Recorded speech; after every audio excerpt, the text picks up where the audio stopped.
تلك الرسل فضلنا بعضهم على بعض منهم من كلم الله ورفع بعضهم درجات وآتينا عيسى ابن مريم البينات وأيدناه بروح القدس ولو شاء الله ما اقتتل الذين من بعد ما جاءتهم البينات ولكن اختلفوا فمنهم من آمن ومنهم من كفر ولو شاء الله ما اقتتلوا ولكن الله يفعل ما يريد. Esteemed sisters and brothers, our very kind viewers, Assalamu alaikum wa rahmatullahi wa barakatuh.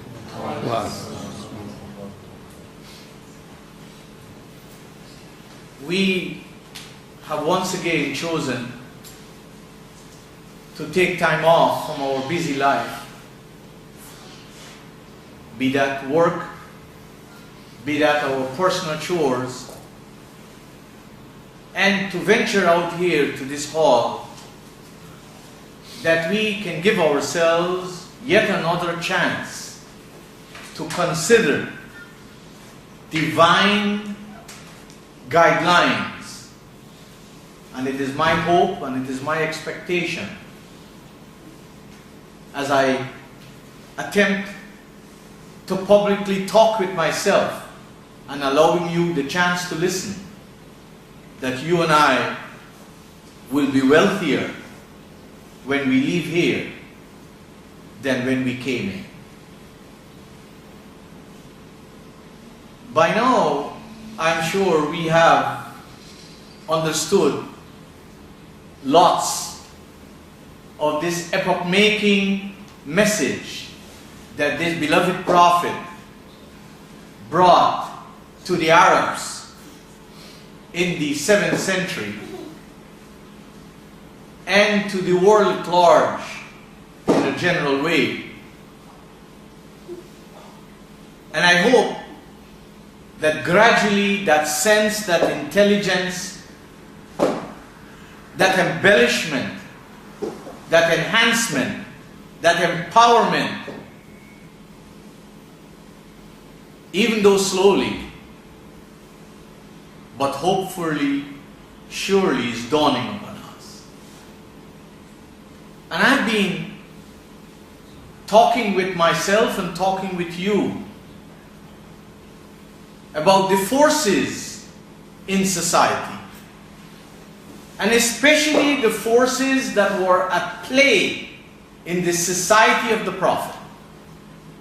Because unless we understand realistically, unless we understand practically, unless we understand in terms of the forces in our own lives and in our own society, and understand that the beloved Prophet came to reform society, to improve society, to enhance society, we would not be able to draw the parallels of relationship between his message and our needs. And you will recall I've been saying that every society has activists. And activists are people who take leadership in societies with a clear mandate to mobilize and agitate people to act in a particular direction. They're political activists, they are business activists, they are cultural activists, and this word has become very popular, they are religious activists, and we all are either activists or we are following the beckoning or the call of the activists. So whether we like it or not, We are all part of a society that is full of action. Nobody is outside of any society. Unless we can live perhaps like Buddha had lived, which even now in modern times is very difficult. Because even the jungle or the forest, technology is all over the place. That time Buddha was alone. So the point is that they were activists in the society of the Prophet. And unless you and I become proactive in our life, then the setting will be prepared for us and we'll have no choice but to toe the line. The difference between somebody who pursues guidance and somebody who does not, who assumes that he or she is guided. The one who pursues guidance is the one who empowers himself to review his life or her life, to give himself and herself the chance of a lifetime to be the pilot of his ship or her ship, to be the master of his or her destiny, to be in control of his or her life, to understand why things happened in the past to him or her, and why he or she is experiencing the present situation, and what the future holds for him or her. And the beloved Prophet and all the prophets of Allah, they came not to make robots of people, they came to empower people to become proactive in their lives, to become activists in their own lives, in their own families, and hopefully in their society.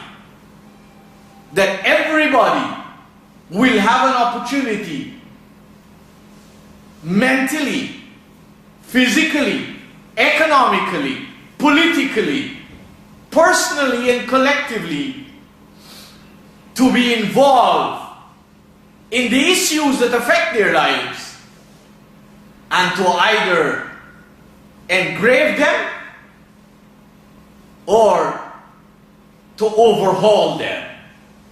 This was the beautiful opportunity that messengers of Allah brought. And that is why the Qur'an has told the beloved Prophet, and He's told all the prophets, that your job is to deliver this message so that those of your society have no doubt that they need to make changes.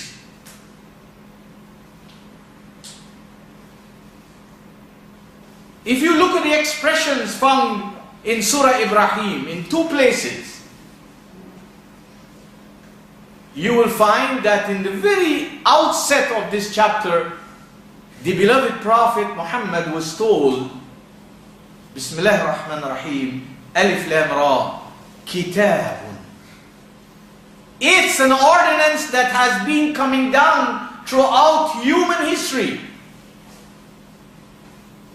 It's written in the annals of human history. Kitabun anzalnahu ilayk. It's the same guidance we have now communicated to you. Why? لِتُخْرِجَ النَّاسَ مِنَ الظُّلُمَاتِ إِلَى النُّورِ. That you would charge yourself with this consciousness and this responsibility to extricate your community, to dig your community out of dhulumat and usher them into nur. And we explained that dhulumat comes from the verb that has three letters, dha, lam, and mim. Dhalama, yadlimu, to be unjust, to oppress, to suppress, to confiscate the rights of others. We are living in a world where those ideas and terminologies are not foreign to us. They are not something that we are talking about and we have never heard them or experienced them. In fact, the human community